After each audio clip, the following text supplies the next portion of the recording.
Very good morning students. Last classes में हमने first we talked about the animal kingdom. हमने cell structure read किया which is the basic unit of life. It is the basic structural and functional unit of life. We talked about cell division, how a cell divides and form the new cells. Cell के बाद हमने tissue को study किया, that is a group of cells which have the same origin and performs nearly the same function, they have the same basic function. तो हमने पहले cell पढ़ा, cell के बाद हमने टिश्यू पढ़ा। Then we talked about the various biomolecules, that is carbohydrate, protein, fats, जो इन सेल के अंदर और इस सेल को के सारे कॉम्पोनेंट्स को फॉर्म करेंगे। And in today's class, we will begin with the next unit, that is unit 5 of our NCERT, which will deal with the human physiology. Human physiology, physiology का मतलब होता है स्टूडेंट्स वर्किंग, फंक्शनिंग। आज हम देखेंगे, आज से हम स्टार्ट करेंगे कि किस तरह से ह्यूमन ऑर्गन सिस्टम्स फंक्शन करते हैं। सेल के ग्रुप बना टिश्यू, टिश्यू से बने ऑर्गन्स एंड ऑर्गन्स के कोऑर्डिनेटेड फॉर्म ने बनाया organ system. So from today's class we will start with human physiology which is unit number 5 of NCERT. सबसे पहले हम स्टार्ट करेंगे digestive system, that is chapter number 16, digestion and absorption. Now आप सबको एक basic idea है digestion and absorption के बारे में। इसका सिंपल सा मतलब है कि हम जो भी खाना खा रहे हैं, हमें पता है कि जब भी हमारी एनर्जी डाउन होती है तो what do, we just go and have something to eat. क्योंकि इतना हम सबको मालूम है, इतना एक बच्चे को भी मालूम है कि खाना खाने से एनर्जी मिलती है। नाउ किस तरह से वो एनर्जी मिलती है? सपोज हमने एक एप्पल लिया, सबसे पहले we will take it inside, this is called ingestion. So the first process will be ingestion, which is the intake of food inside the body. वो फूड जो है then it will be digested. Digestion means it will be broken down into simpler compounds. अगर carbohydrate है तो glucose में convert होगा, protein है तो अमीनो एसिड्स में टूटेगा। अब हम जानते हैं कि प्रोटीन, कार्बोहाइड्रेट, इनकी जो बेसिक यूनिट्स हैं वो क्या है। So first we will ingest the food, then there will be digestion, that is break down into smaller particles. Then this digested food has to be absorbed into the blood vessels, ताकि वो पूरी body तक, एक एक cell तक digested food पहुंच सके। So this process is known as absorption. Absorption होने के बाद बॉडी उस फूड को यूज करेगी, this is called assimilation. And finally जो अनडाइजेस्टेड फूड है, जो एब्जॉर्ब नहीं हुआ है, that is to be thrown out of the body and that process is called egestion. So basically जो हम फूड अंदर ले रहे हैं और उससे एनर्जी मिल रही है, प्लस अनडाइजेस्टेड फूड बॉडी के बाहर थ्रो हो रहा है, इसमें 5 प्रोसेसेस इन्वॉल्व हैं: ingestion, digestion, absorption, assimilation and egestion. So in this chapter we will read all these steps one by one. हम एक एक करके डाइजेस्टिव सिस्टम का स्ट्रक्चरिंग एंड फंक्शनिंग को रीड करेंगे। So students, before starting with the actual process of digestion, let us see some important points about this, जो बहुत important है आपके नीट एग्जाम के लिए, आपके वेरियस प्री मेडिकल एंट्रेंस के लिए, और इसमें से डायरेक्ट क्वेश्चंस आते हैं। So let us see first thing, that is हम जो भी खाना खा रहे हैं उससे हमें एनर्जी मिल रही है और उस एनर्जी को यूज करके बॉडी ग्रो कर रही है, we are developing. This is known as nutrition. So first question, इसकी डेफिनेशन पूछी जाती है, what do we mean by nutrition? It is the use of food for growth and development, and how this food will be used by the digestive process which we will read later. So nutrition is the use और utilization of food for growth and development. That means physical growth, mental growth, sexual growth, for the complete growth and development of an organism. That process is known as nutrition. Nutrition के लिए हम जो food में chemicals available हैं, substances available हैं, they are called nutrients. So, in today's class, we will deal about the various nutrients which are present in food, and then we will start with the actual process of digestion. So let us understand what are these nutrients. इतना तो हमें पता चल गया कि food के अंदर वो सब्सटेंसेस जिन्हें इंजेस्ट करने से, खाने से बॉडी की ग्रोथ एंड डेवलपमेंट होगा, उन्हें हम न्यूट्रिएंट्स कहते हैं. नाउ न्यूट्रिएंट्स जो होते हैं स्टूडेंट्स, इनकी बेसिकली 7 कैटेगरीज या 7 types of nutrients should be present in our diet. So how many types should be present? 7 categories of nutrients should be present. Now, इनमें से कुछ न्यूट्रिएंट्स होते हैं स्टूडेंट्स जो हमें बहुत कम अमाउंट में चाहिए बॉडी में. They are very much essential but they are required in smaller quantity. और कुछ न्यूट्रिएंट्स ऐसे हैं which are obviously they are also essential but they are required in large quantity. हमें फूड में बहुत ज़्यादा इनटेक उनका करना होता है. So accordingly we have the 2 categories. जिन्हें लार्ज अमाउंट में लेना है they are called macronutrients. Macro का मतलब ही होता है large. So one is the macronutrients and the other is the micronutrients. Micro means small. They are not small, they are very much essential but they are required in small quantities in the body. So micronutrients. Now macronutrients, let us quickly write, required in large quantity, whereas micro they are required in smaller quantity, small quantity, little quantity. Now जो macronutrients हैं students, ये इसके ऊपर एक काफ़ी what should I say, there is a debate going on. जो UNICEF है उसने मैक्रोन्यूट्रिएंट्स के अंदर 4 कैटेगरीज को इंक्लूड किया है, जबकि जो USDA फाउंडेशन है, एसोसिएशन है, उसने 5 कैटेगरीज को इसमें इंक्लूड किया है. Let us see what are these.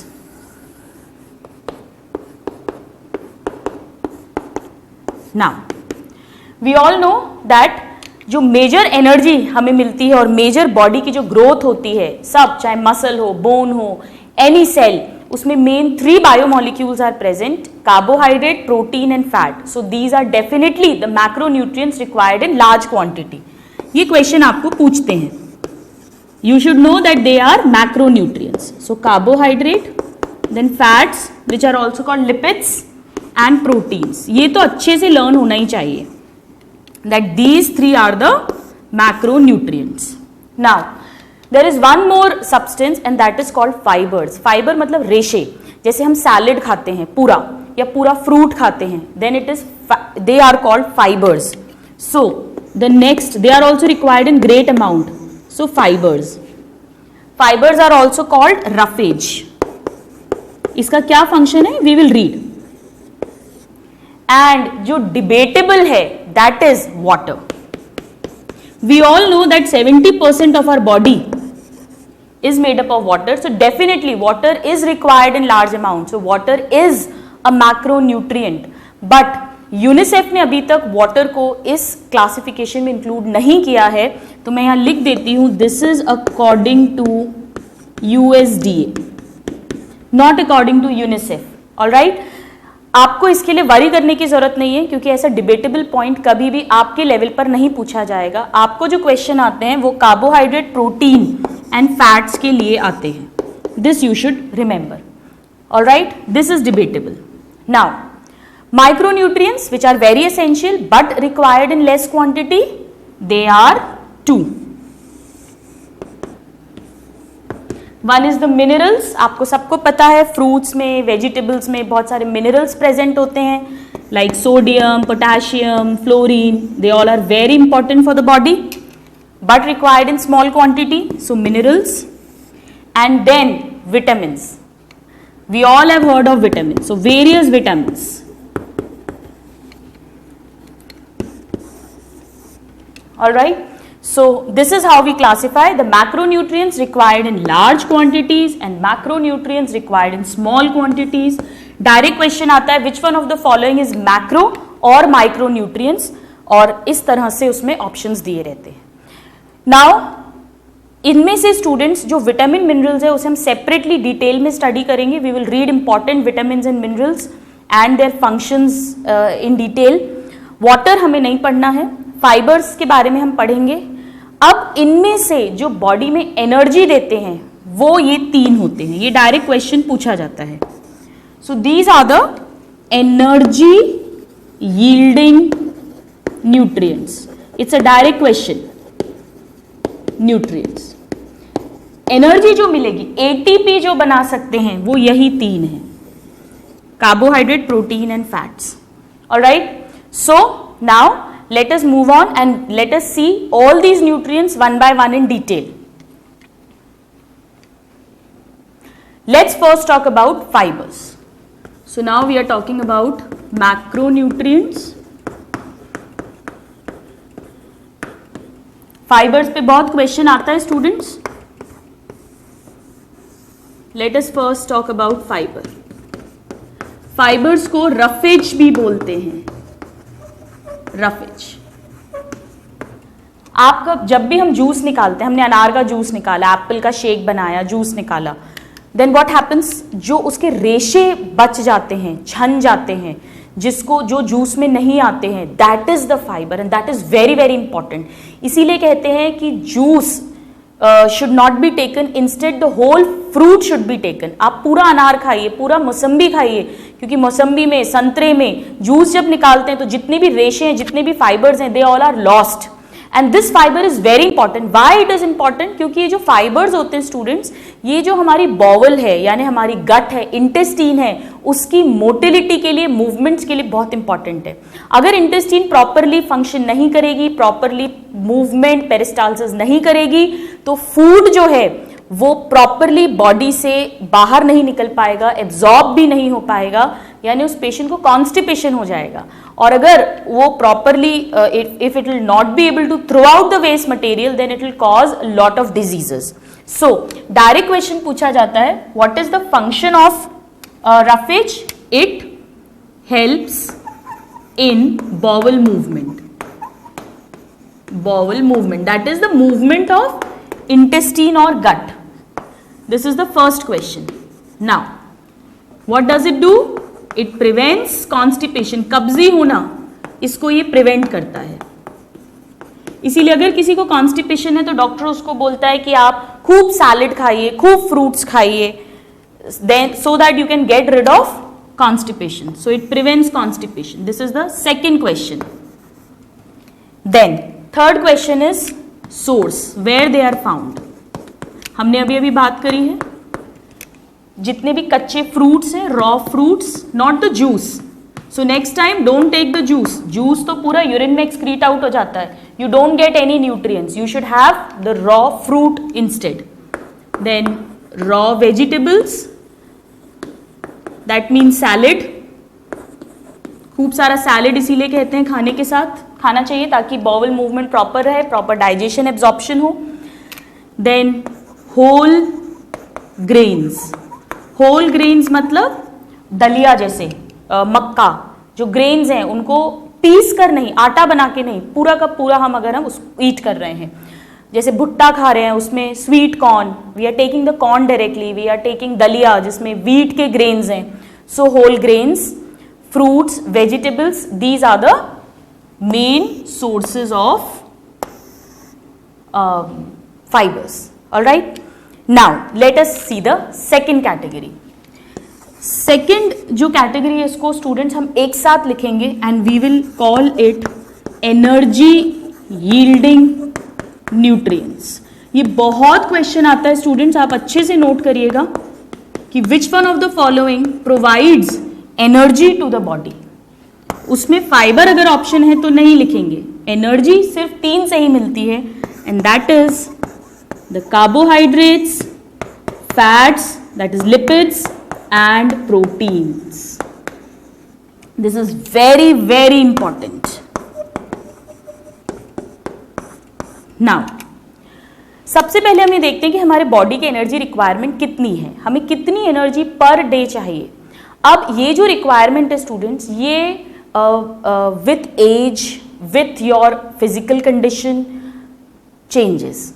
For example, एक normal lady जो है, एक normal adult healthy female, उससे कहीं ज़्यादा requirement होगी एक pregnant lady को, या एक lactating, the lady who is breastfeeding the baby, उसकी requirement definitely ज़्यादा होगी.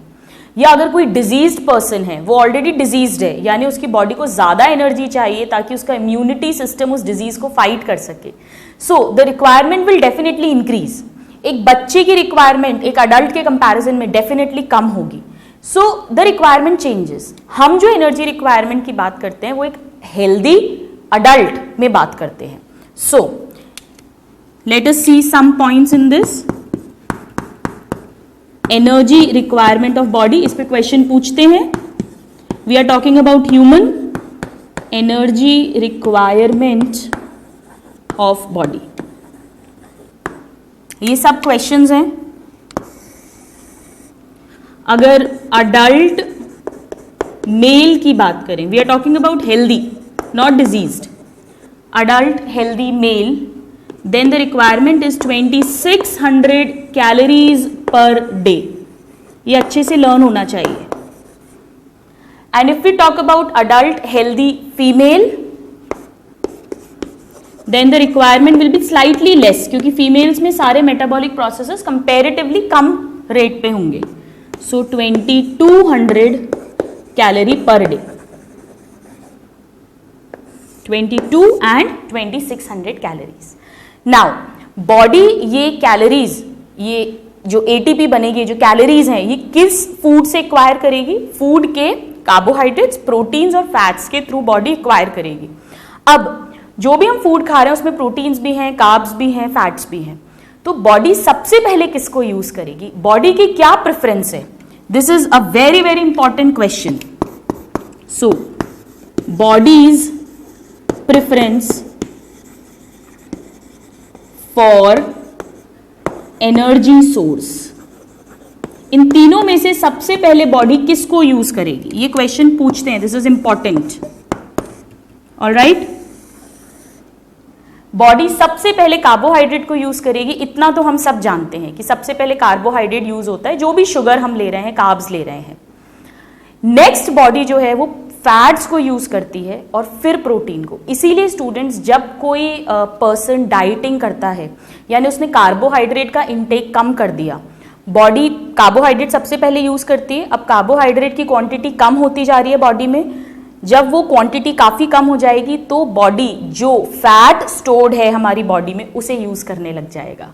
सो उसका जो फैट है वो थोड़ा थोड़ा लॉस होने लग जाएगा. उसको लगेगा मैं दुबला हो रहा हूँ या दुबली हो रही हूँ, I am getting slim. Now what will happen? उसने अभी भी डाइटिंग चालू रखी, कार्बोहाइड्रेट्स कम हो ही गए हैं, फैट भी कम हो गया, that person has lowered in weight. Now what will happen? Body को अभी भी जरूरत है ना, आप कार्बोहाइड्रेट ले रहे हो, फैट खत्म हो चुका है ऑलमोस्ट, प्लस और कार्बोहाइड्रेट ले नहीं रहे हो जो फैट में कन्वर्ट हो. तो अब बॉडी किसको यूज करेगी? थर्ड कंपोनेंट को, दैट इज द प्रोटीन्स. और जब प्रोटीन्स को बॉडी यूज करना शुरू करेगी एनर्जी प्रोड्यूस करने के लिए, तो प्रोटीन मेन कंपोनेंट है हमारी मसल्स का, तो मसल वेस्टिंग शुरू हो जाएगी. इसीलिए जब बहुत ज्यादा स्ट्रिक्ट डाइटिंग करते हैं, आपने देखा होगा उनका चेहरा एकदम जो है बिल्कुल मुरझा जाता है, सिकुड़ जाता है, मसल मास भी उनका कम हो जाता है, एकदम हड्डी जैसे दिखने लग जाते हैं वो. This is because the body will finally use the proteins. So dieting is not the correct way to reduce your weight. अगर आपको वेट रिड्यूस करना है, you should have a balance diet, plus you should increase your output. आप अपना output बढ़ाइए, exercise करिए, ताकि जो भी आप कार्ब्स ले रहे हैं वो फैट में कन्वर्ट नहीं हो. Alright, so strict dieting is definitely not recommended. So what is the body's preference? This is important question. सबसे पहले बॉडी यूज करती है carbohydrates, then it will use fats, and then it will use the proteins. आप इसको note down करिए, then we will read some more interesting points. So now students, we have seen what is the body's preference to gain energy. Now let us see how much energy is produced by carbohydrate, by fat and by proteins. Let us see this. This is very important क्योंकि इस पे एक बहुत important question बनता है जिसको अभी हम समझेंगे. कितना एनर्जी कार्बोहाइड्रेट, प्रोटीन या फैट प्रोड्यूस कर रहे हैं, उसके लिए हमें दो टर्म्स आने चाहिए. इन पे क्वेश्चन भी आता है. One is the calorific value and second term which we should know is the physiological value. Physiological value. अब इन दोनों टर्म्स का क्या मतलब है? जब 1 ग्राम कार्बोहाइड्रेट, प्रोटीन, फैट, किसी भी सब्सटेंस को कंप्लीटली बर्न किया जाए तो जितनी हीट रिलीज होती है, और कहां बर्न कर रहे हैं? एक बॉम्ब कैलोरीमीटर में, तो जितनी भी हीट रिलीज होगी that is called the calorific value. So what is the calorific value? It is the heat generated or released on complete combustion, that is burning, on complete combustion of 1 gram of substance. It can be carbohydrate, protein or fat in bomb calorimeter. इस instrument में अगर हम 1 ग्राम substance को burn करें तो जितनी heat generate होगी that is called the calorific value. For example, now this is very very important. अगर आप कार्बोहाइड्रेट का 1 ग्राम बर्न करोगे then you will get about 4.1 kilo calorie per gram. ये वैल्यूज अच्छे से लर्न होनी चाहिए. So 4.1 kilo calorie per gram will be obtained. If we will burn protein, 1 gram protein, then more energy will be released, about 5.65 kilocalorie per gram energy will be released. And if we will burn 1 gram of fat or lipid, then about almost double, in fact more than double, अगर carbohydrate से compare करें 9.4 kilo calorie per gram is produced. आप देख रहे हैं students कि fat से सबसे ज्यादा एनर्जी प्रोड्यूस हो रही है, लेकिन बॉडी पहले फैट को यूज नहीं कर रही है. बॉडी पहले कार्बोहाइड्रेट को यूज करती है, फिर फैट को यूज करती है, फिर प्रोटीन को यूज करती है. सो क्वेश्चन आता है बहुत कॉमनली इस पे कि हाईएस्ट कैलोरिफिक वैल्यू किसकी है? It is the fat which will produce maximum energy on oxidation of 1 gram. Now what is this physiological value? Physiological value का मतलब है अगर इन्हीं substances के 1 ग्राम का complete oxidation burning हो बॉडी के अंदर. बॉडी के अंदर जब बर्निंग होती है तो काफ़ी सारी कुछ एनर्जी जो है वो हीट के फॉर्म में रिलीज हो जाती है, और जो एक्चुअल एनर्जी मतलब जो एटीपी में कन्वर्ट होगी that is actually the usable energy that we will get, that is called the physiological value. कुछ एनर्जी हीट के फॉर्म में रिलीज हो जाएगी.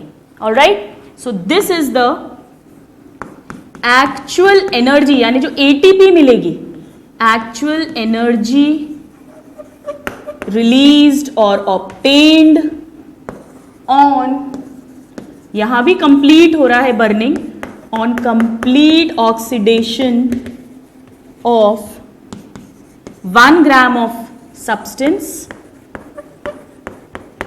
इन body. This is the difference. यहां पे कैलोरीमीटर के अंदर कर रहे हैं तो कोई एनर्जी वेस्ट नहीं हो रही है, हीट. यहां पे बॉडी में कर रहे हैं. अब आप खुद सोचिएगा किसी भी सब्सटेंस की कैलोरिफिक वैल्यू ज्यादा होगी या physiological value? Obviously calorific value हमेशा ज्यादा होगी, क्योंकि फिजियोलॉजिकल वैल्यू जो है वो कैलोरिफिक वैल्यू में से कुछ हीट जो रिलीज हो गई है, माइनस हो गई है, तब फिजियोलॉजिकल वैल्यू ऑब्टेन होती है. So physiological value is always less than calorific value. मैं यहाँ इस तरह से सिंबल बना देती हूँ. This is always more and that is always less. Now this is again very important, अच्छे से लर्न होना चाहिए. कार्बोहाइड्रेट्स 4.1 तो थी इनकी कैलोरिफिक वैल्यू, और बॉडी के अंदर ये पर ग्राम ऑक्सीडेशन पे 4 कैलोरीज प्रोड्यूस करते हैं. प्रोटीन्स वैसे तो 5.65 किलो कैलोरी प्रोड्यूस कर रहे थे, बट बॉडी में ये भी अराउंड 4.1 किलो कैलोरी पर ग्राम प्रोड्यूस करते हैं, और फैट जो 9.4 किलो कैलोरी प्रोड्यूस कर रहे थे वो बॉडी के अंदर अराउंड 9 किलो कैलोरी पर ग्राम प्रोड्यूस करते हैं. This is very very important, you have to learn this by heart. Question आता है the food substance which has highest calorific value और physiological value, the answer is fats. Alright, ये बहुत अच्छे से हमें लर्न होना चाहिए. नाउ आप इसको नोट डाउन करिए, then we'll read further about nutrients. So this is in short about the macro nutrients. सारे क्वेश्चंस हमने कवर करे जो भी प्री मेडिकल में पूछे जाते हैं. आइए now let's talk about the micro nutrients. Micro nutrients, students जो मैक्रो न्यूट्रिएंट्स हैं they are required in large amount. They are the main energy providing food nutrients.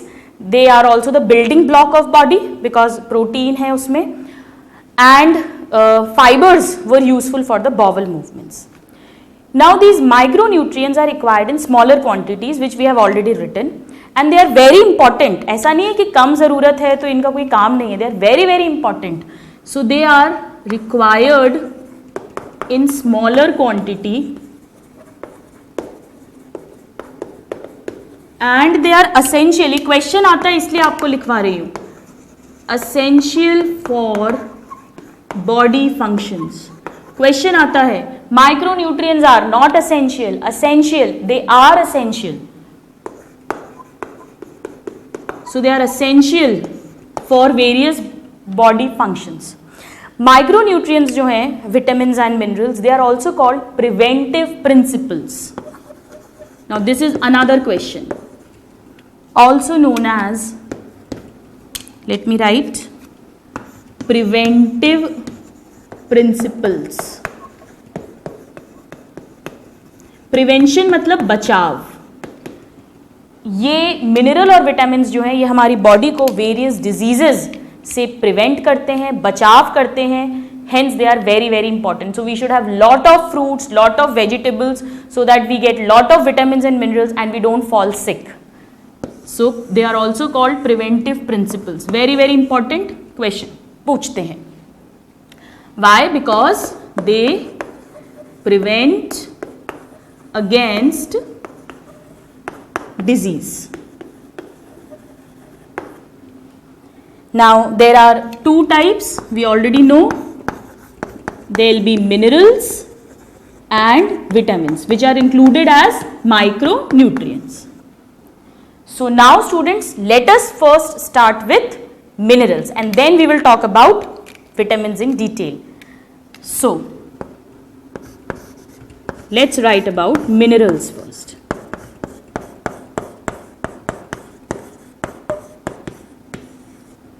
यहां पर स्टूडेंट एक बात समझना बहुत जरूरी है, यहां पर हम 4 मिनरल्स को इंक्लूड नहीं कर रहे हैं, carbon, hydrogen, oxygen and nitrogen. हमने ऑलरेडी बायोमोलिक्यूल्स में पढ़ा था कि these are the 4 elements which forms 96% part of our protoplasm. So they are already present in the body. हम यहाँ उन मिनरल्स की, अदर मिनरल्स की बात करें except carbon, hydrogen, oxygen, nitrogen, क्योंकि ये चारों मिलकर ही main carbohydrate, protein and fats बना रहे हैं. So we are not including them. Alright, now minerals जो हैं they can be of 2 types, again depending upon the requirement by body. अगर पर डे रिक्वायरमेंट 100 ग्राम्स से ज्यादा है then it is called macro element, and if the requirement is less than 100 grams per day then it is called micro element, and they both are minerals only, so these both are micronutrients. So minerals can be of 2 types. And what is the basis? Basis is requirement per day. All right, first is the macro elements जो body को every day 100 ग्राम से ज्यादा चाहिए. सो what is the requirement? It is more than 100 gram per day. And the second is the micro elements. Micro means come, so they are required in lesser quantity by the body. The requirement is less than 100 grams per day. ये question आता है, ये आपको अच्छे से याद होना चाहिए दोनों. Now let us see what are the macro elements and which ones are the micro elements. इसके लिए हम एक ट्रिक भी लर्न कर लेंगे. मैक्रो में स्टूडेंट्स मेन 6 आते हैं. वैसे तो बहुत सारे एलिमेंट्स हैं, we are talking only about the important ones. आप केमिस्ट्री में पूरी पीरियोडिक टेबल पढ़ते हैं, उसमें सबके सब एलिमेंट्स ही हैं, but we are only talking about the elements which are of importance in the human body. यहाँ पे हमें 6 मेन पढ़ने हैं, एंड दैट इज सोडियम. ये मेनली आयन फॉर्म्स में रहते हैं. सोडियम है तो हमेशा याद रखो सोडियम पोटेशियम. देन कैल्शियम है तो साथ में phosphorus, so calcium phosphorus. Then magnesium and sulphur. Sodium, potassium, calcium, phosphorus, magnesium and sulfur. These are required in quantity that is more than 100 grams per day. Now, which are the micro elements? This is very important students, अच्छे से learn होना चाहिए. Micronutrients. Micronutrients जो है हम 11 micronutrients के नाम लिख रहे हैं. मैंने इनको alphabetical order में लिखा है ताकि आपको easily learn हो सके. What are they? हम start करते हैं. सबसे पहले है chloride. Then we have cobalt, then chromium, copper. ये चारों C से हमने अल्फाबेटिकल ऑर्डर में अरेंज कर दिया है. So chloride, chlorine, cobalt, chromium, copper. Then fluorine, iron, iodine, manganese, molybdenum, then selenium, and last but not the least is the zinc.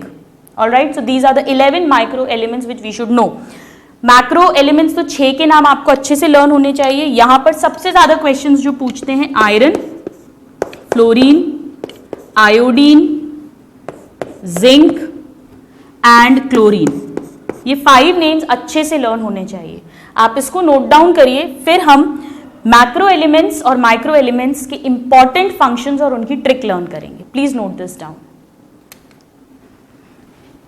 So now students, let us see what all questions comes on these elements. We'll talk about the important functions. Let us first start with the, we'll talk about both the macro and the micro elements और the minerals. The first is sodium.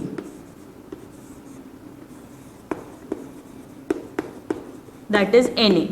Generally Na plus के form में ये body में present रहता है. Now sodium जो है, इनके फंक्शंस लर्न करना बहुत सिंपल है. जब ह्यूमन फिजियोलॉजी आप पढ़ लेंगे तो आपको ऑलरेडी अच्छे से लर्न हो जाएंगे. सोडियम जो है स्टूडेंट, इसका ये मेन कंपोनेंट होता है. हमने सेल मेम्ब्रेन में पढ़ा था सोडियम पोटेशियम पंप. ये पंप जो है ये ATP जनरेट करके और सब्सटेंसेस को from lower concentration to higher concentration pump करता है. सोडियम पोटेशियम पंप के कारण ही जो नर्व मेम्ब्रेन होती है, न्यूरॉन की मेम्ब्रेन, उस पे पोलैरिटी, एक चार्ज डेवलप होता है जिसके कारण से नर्व इंपल्स कंडक्ट होती है. सो सोडियम का फर्स्ट फंक्शन जो है that is in nerve impulse conduction. और इस पंप को सोडियम पोटेशियम पंप बोलते हैं. यानी कि नर्व इंपल्स कंडक्शन के लिए सोडियम भी रिस्पॉन्सिबल होगा और पोटेशियम भी रिस्पॉन्सिबल होगा. So nerve impulse conduction. This is the first important point. Now, और कहाँ हमने सोडियम पढ़ा था? अगर आपको याद हो, सेल मेम्ब्रेन में जब हमने ट्रांसपोर्ट पढ़ा था तो एक्टिव ट्रांसपोर्ट का एक एग्जाम्पल था SGLT, sodium glucose linked transport. यानी इंटेस्टाइन की मेम्ब्रेन में ये ग्लूकोज के ट्रांसपोर्ट में हेल्प कर रहा था. ग्लूकोज सोडियम के साथ लिंक होकर और फिर ट्रांसपोर्ट होता है. सो one more important function is in the absorption of glucose as sodium linked glucose transport. It was a type of secondary active transport. I am not going into the details. Now sodium जो होता है students, हमने biomolecules में already पढ़ा है, cell के बाहर जो इंटरस्टिशियल फ्लूइड है उसका main cation, main positive charge ion यही होता है। ये क्वेश्चन पूछते हैं। So this is the principal cation of interstitial fluid. It is not found inside the cell in great amount. It is found mainly in the interstitial fluid. All right. So these all are the questions. First, nerve impulse and absorption of glucose. तीनों पे question पूछते हैं। Now let us see the second. Second जो है इसका जोड़ीदारी हम लिख लेंगे। सोडियम है तो सोडियम के साथ potassium. Potassium generally it exists as K plus. Now potassium जो है ये प्रिंसिपल कैटायन है सेल के अंदर, यानी this is the principal cation of cytoplasm. ये क्वेश्चन पूछते हैं। So it is the principal cation of cytoplasm. ये भी सोडियम पोटेशियम पंप बनाएगा और सोडियम पोटेशियम पंप बनाएगा, यानी ये भी नर्व इंपल्स कंडक्शन में हेल्प करेगा। सो another important function is nerve impulse conduction. Now there is one more function students, sodium potassium दोनों का ही, सोडियम पोटेशियम दोनों ही बॉडी में वाटर को रिटेन करके रखते हैं, यानी बॉडी में वाटर के बैलेंस को मेंटेन करते हैं। सो मैं सोडियम में भी लिख देती हूँ that it let me write maintains osmotic balance, and same with the potassium, maintains osmotic balance and here also maintains osmotic balance. Difference कहां पर आया है? सिर्फ एक पॉइंट में डिफरेंस है, ग्लूकोज के एब्जॉर्प्शन में पोटेशियम हेल्प नहीं कर रहा है। So maintains osmotic, that is the water balance.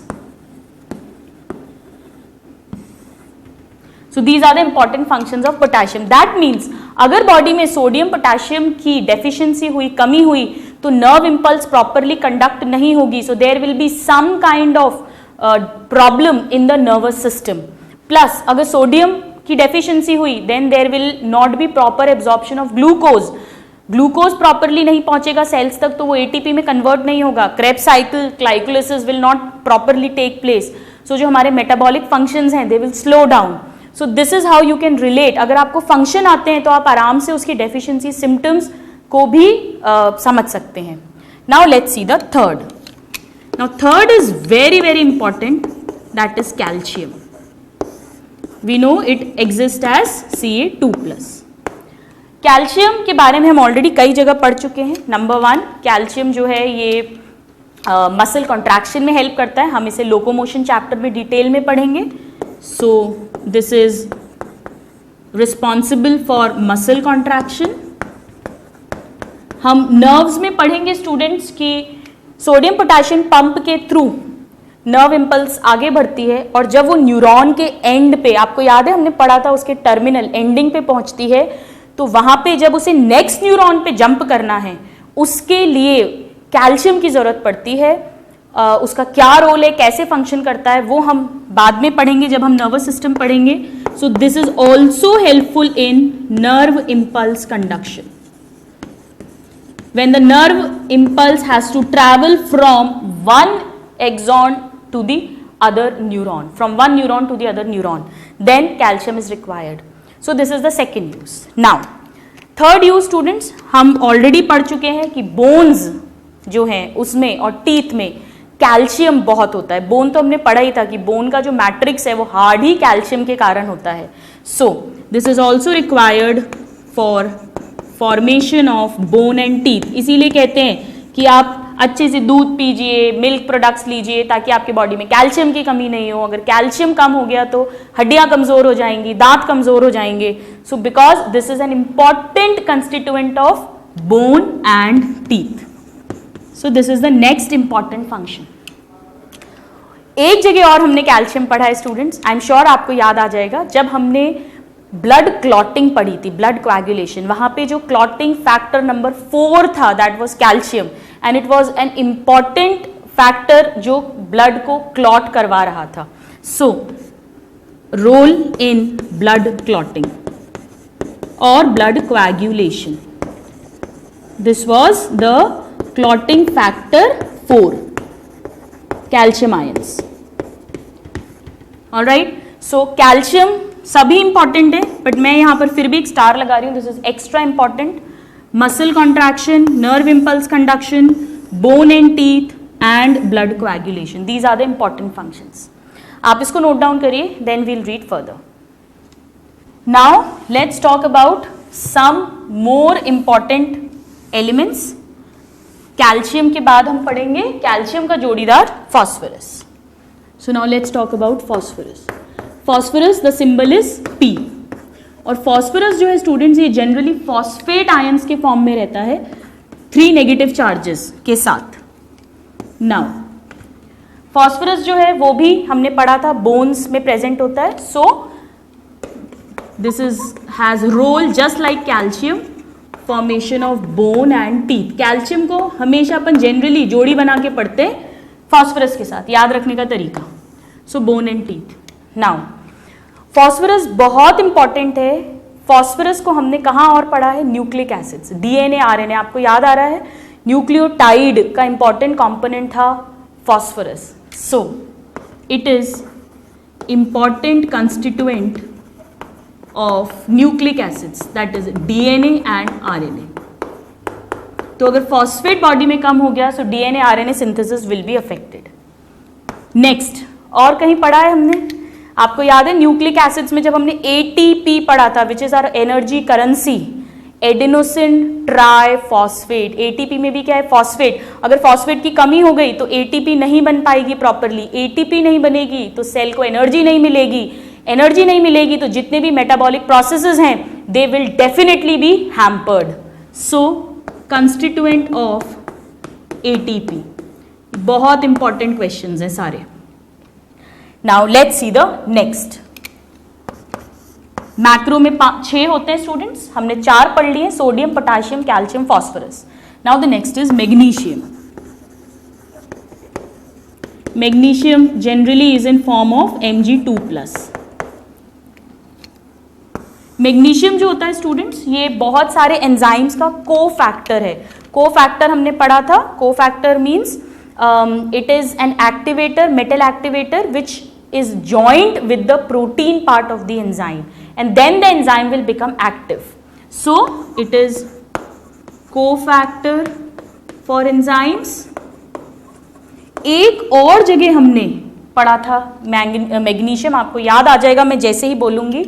जब हमने राइबोसोम पढ़ा था स्टूडेंट्स, तो हमने पढ़ा था कि large and smaller unit, sub units जो है राइबोसोम की, वो दोनों ज्वाइन करती हैं only when there is a minimum level of magnesium.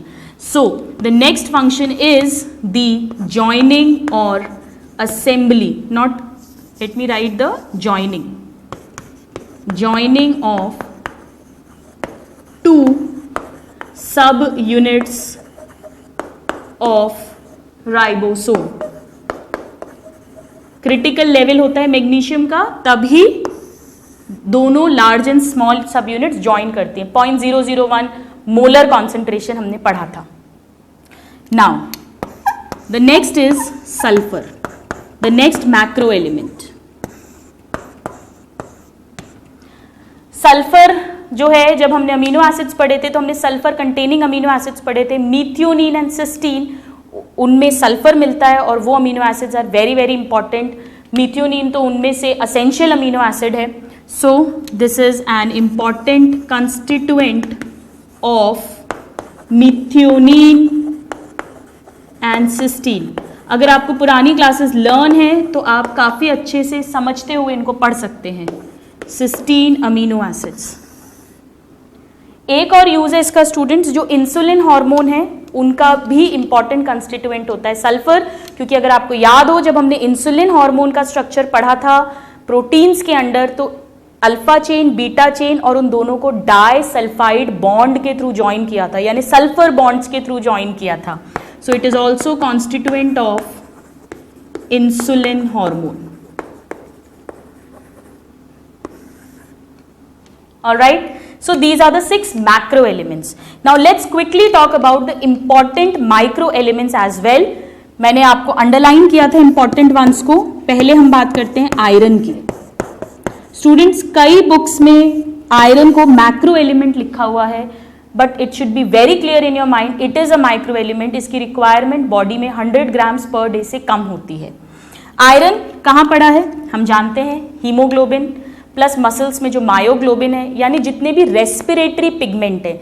Respiratory pigment मतलब जो O2 CO2 का ट्रांसपोर्ट करेंगे, उन्हें कैरी करेंगे. सो it is constituent of respiratory pigments. Respiratory pigments direct question है, कई बार पूछा गया है, like haemoglobin, myoglobin etcetera.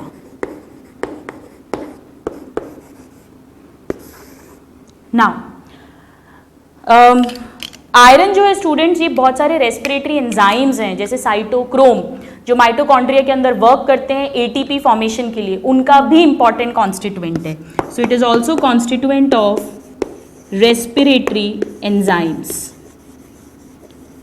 which takes part in redox reaction and then they form ATP like cytochrome. This is another question. This is about iron. Now the next important micro element is the iodine. Iodine आप सब जानते हैं, TV पे इसके ads भी आते हैं कि आयोडाइज्ड नमक खाना चाहिए, क्योंकि आयोडीन जो है ये थायराइड हार्मोन कि प्रोडक्शन के लिए बहुत इंपॉर्टेंट है, उसका कंस्टिट्यूएंट है. अगर आयोडीन की कमी होगी तो थायराइड हार्मोन की डेफिशिएंसी होगी, and thyroid hormone is responsible for all our metabolic activities. So our body's growth will be affected, the physical growth, mental growth and sexual growth will be affected. Iodine जो है ये हिमालय के तराई reason में मिट्टी में iodine deficient होता है, इसीलिए उनको डाइट में प्रॉपर आयोडीन नहीं मिलता, इसलिए वहाँ पर बहुत कॉमन है गॉइटर डिजीज, जिसे घोंगा बोलते हैं, जिसमें गला जो है, कंठ जो है वो यहाँ पर एक स्वेलिंग जैसी आ जाती है. It's a swelling in the thyroid gland. So what is the function of iodine? This is very very important, कई बार पूछते हैं. It is constituent of thyroid hormone. Thyroid hormone. और स्टूडेंट्स इसकी कमी से, इसकी डेफिशिएंसी से होता है गॉइटर. इसे हम बाद में डिटेल में पढ़ेंगे जब हम एंडोक्राइन सिस्टम को रीड करेंगे. So deficiency of iodine causes goitre. It's a disease. Now let us write down few more. The next is zinc, that is Zn. Zn जो है स्टूडेंट्स हमने पढ़ा था, ये बहुत सारे एंजाइम्स का को फैक्टर है, पर्टिकुलरली जो बॉडी का फास्टेस्ट एंजाइम है, that is carbonic anhydrase. Very important question, many times asked. So it is को फैक्टर. और कौन सा वाला को फैक्टर है? Coenzyme. Coenzyme means that cofactor which is organic and loosely bound with the enzyme. So it is a coenzyme for carbonic anhydrase enzyme. बहुत अच्छे से लर्न होना चाहिए, इस पे डायरेक्ट क्वेश्चन आता है. You please note this down and then we'll read few more. Let's read few more important micro elements जिन पे क्वेश्चंस पूछते हैं. द नेक्स्ट इज क्लोराइड और chlorine, and this exist as chloride ions. Chlorine जो है students ये principal anion है of the interstitial fluid. Interstitial fluid में principal cation is sodium and principal anion is chloride. This is a direct question. So it is the principal anion of interstitial fluid. Now what does chloride do? Chloride का main एक important function क्या है कि ये HCl बनाएगा, hydrochloric acid. It will form HCl, और HCl जब ये बना रहा है यानी कि ये बॉडी का एसिड बेस बैलेंस को मेंटेन कर रहा है. So it has role in the formation of HCl and acid base balance. Very easy to remember. HCl and acid base balance. Now let's talk about one more. Now this is again very very important, cobalt, that is CO. Cobalt जो होता है students, हम next class में read करेंगे जब हम vitamins पढ़ेंगे. एक इंपॉर्टेंट विटामिन है विटामिन B12, उसका नाम होता है साइनोकोबैलामिन. उस विटामिन के अंदर कोबाल्ट मिलता ही मिलता है. So it is an important constituent of vitamin B12.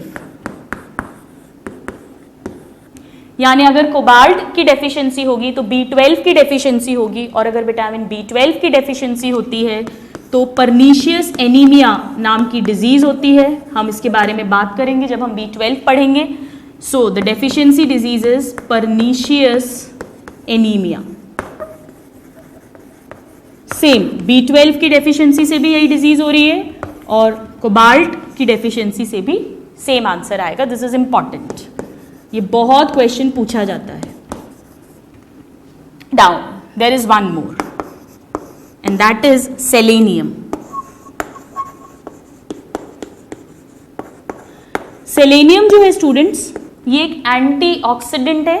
That means ये बॉडी के फ्री ऑक्सीजन रेडिकल्स जो हैं उन्हें रिमूव करता है, और इस तरह से ये बहुत इंपॉर्टेंट है जो मेल स्पर्म्स हैं उनका स्ट्रक्चर और मोटिलिटी को मेंटेन करने के लिए, यानी मेल फर्टिलिटी के लिए ये बहुत इंपॉर्टेंट है.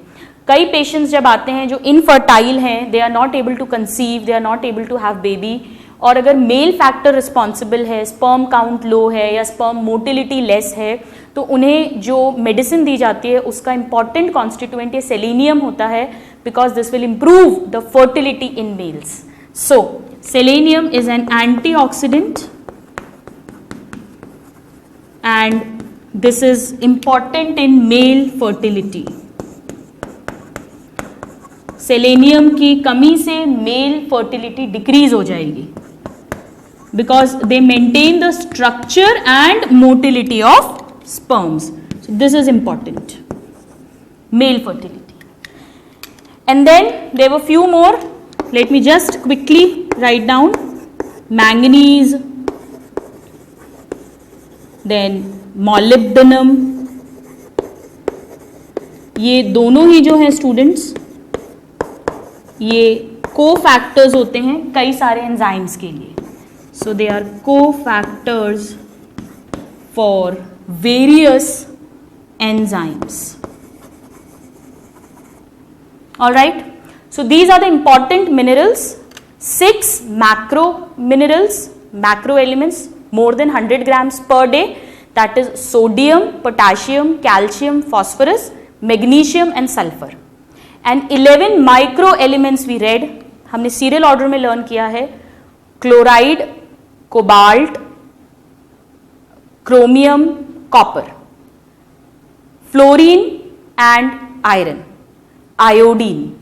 Then molybdenum, manganese, selenium and zinc. यहाँ पे स्टूडेंट्स हमने एक फ्लोरीन की बात नहीं की है. आइए फ्लोरीन के बारे में भी लिख लें. This is very very important. Fluorine पे क्वेश्चन पूछते हैं, जो जनरली फ्लोराइड के फॉर्म में प्रेजेंट रहता है. This is very important. Fluoride जो है स्टूडेंट्स, ये जो हमारे टीथ पे चारों तरफ जो हार्ड, जिसको हमने बॉडी का हार्डेस्ट सब्सटेंस लिखा था जब हमने बोन पढ़ा था, hardest tissue is bone, hardest substance is enamel, this is the hardest substance of our body. Enamel उस लेयर को मेंटेन करता है, यानी जितने भी टूथपेस्ट वगैरह हैं उन सब में फ्लोराइड्स प्रेजेंट होते हैं. और अगर फ्लोराइड्स की डेफिशिएंसी हो जाए तो ये इनेमल लेयर जो है ये झड़ने लगेगी, स्लफ ऑफ होगी, और टीथ जो हैं they will become brittle and they can even fall. Alright. So this is very very important. They maintain enamel of teeth.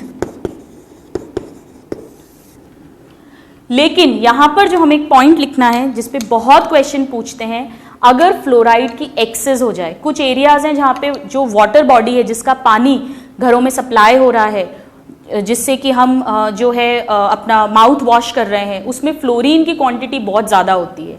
अगर वो फ्लोरीन बहुत ज़्यादा होगा तो वो एक्स्ट्रा फ्लोरीन जो है वो इनेमल पे डिपॉजिट होता जाएगा, जिसके कारण से जो टीथ की शाइनिंग है वो कम हो जाएगी और दांत पीले हो जाते हैं, इस पे एक लेयर चढ़ जाती है, staining yellowish layer forms on our teeth. This is called mottling of teeth. So this is very very important that excess of fluoride, excess, we are not talking about deficiency, deficiency में तो teeth fall off होंगे. Excess जो है it cause fluorosis. So what is fluorosis? Fluorosis is the excess of fluorine in the body. And क्या होगा इसमें? Staining of teeth होती है जिसे कहते हैं mottling of teeth. Mottling of teeth.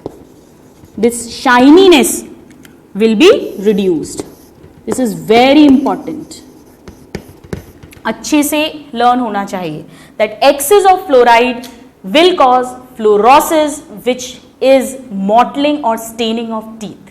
आप इसको नोट डाउन करिए, फिर हम एक ट्रिक लर्न कर लेंगे ताकि हम मैक्रो एलिमेंट्स को इजीली लर्न कर सकें. Please note this down.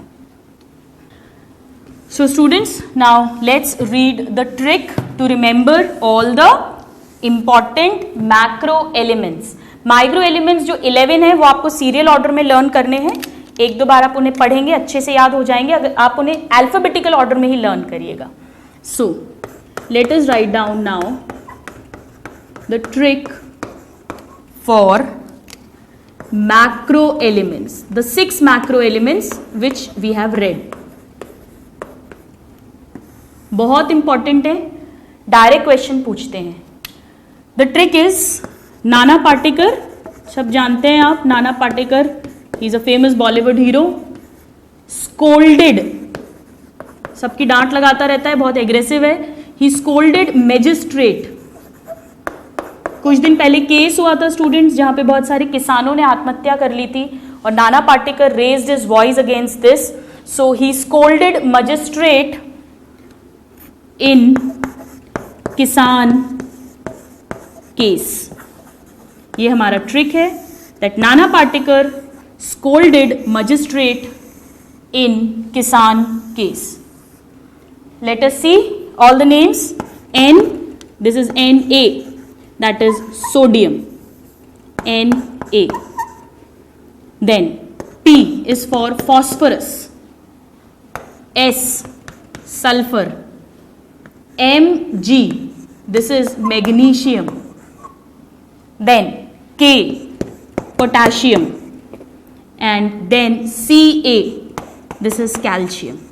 So these are the 6 important macro elements. तो स्टूडेंट्स, आज की क्लास में हमने पढ़ा what is nutrition, the use of food for growth and development. Nutrition किससे मिलेगा? फूड के अंदर जो न्यूट्रिएंट्स प्रेजेंट है. Nutrients are of 2 types. If they are required in large quantity, macro nutrients, required in less quantity, micro nutrients. Micro nutrients are vitamins and minerals. Macro nutrients में हमने पढ़ा fibre और roughage, and then energy yielding nutrients, that is carbohydrate, protein and fat. हमने body की requirement पढ़ी, energy requirement. We talked about calorific value and physiological value. Body सबसे पहले carbohydrate use करती है, फिर फैट, फिर protein. This is very important. सबसे ज्यादा एनर्जी जो रिलीज होती है पर ग्राम ऑक्सीडेशन वो होती है फैट की. And then we talked about all the minerals, important minerals and their function in detail.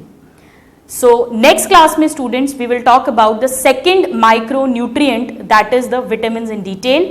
Till then, a happy learning and have a good day. Thank you.